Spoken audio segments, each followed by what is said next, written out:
I want to say that there's a lot of freak out from the left about this ruling. They shouldn't freak out, guys. This is an amazing ruling.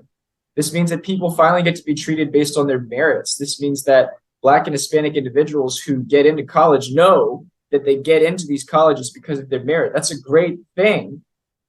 I'm ecstatic. This is what we've been fighting for 30 plus years now. This is what I personally have been fighting for over 5 years. What I've always wanted and what America should have is a merit-based society.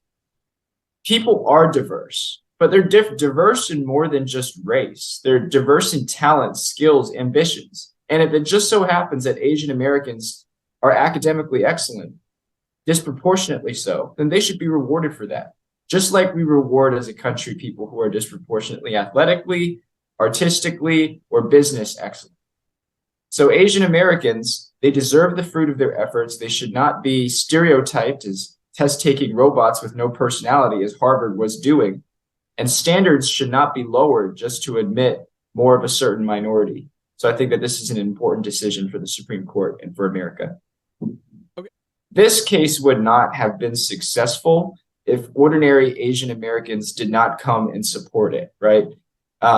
We had to show, even to the court, one, that we had standing, but two, that the public was behind us, that ordinary Asian Americans, they understand it. And when you read the court's opinion, it's very clear that they understood the frustrations that ordinary Asian Americans were experiencing under racial preferences.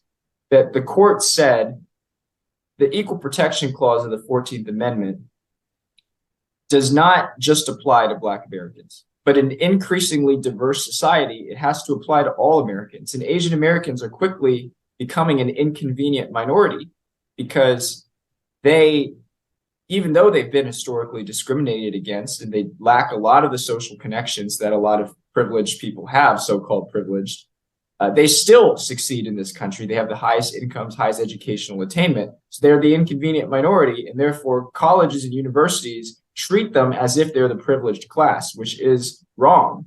Nobody should be treated as if they're the privileged class. People should be treated based on their content of their character. No, the fight is not over. You know, I have an organization called Color Us United. We advocate for a race-blind society.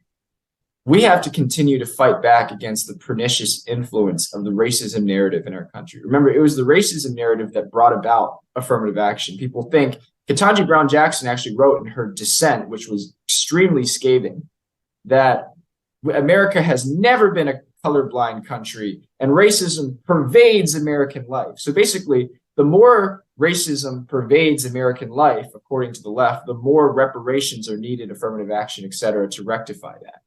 But the reality is racism is far less of an influence than it was in our country before. And we should be moving towards a merit-based colorblind society in an increasingly diverse society across many respects. So campaigns will need to continue to happen to rid, for example, the pernicious influence of diversity, equity, and inclusion ideology, which says, X, my institution is racist, therefore I need to accuse innocent people of being racist. I need to teach that our society is racist, and I need to require people to have statements saying that they're racist. I think that those are some of the battles that my organization, Color Us United, will pick next.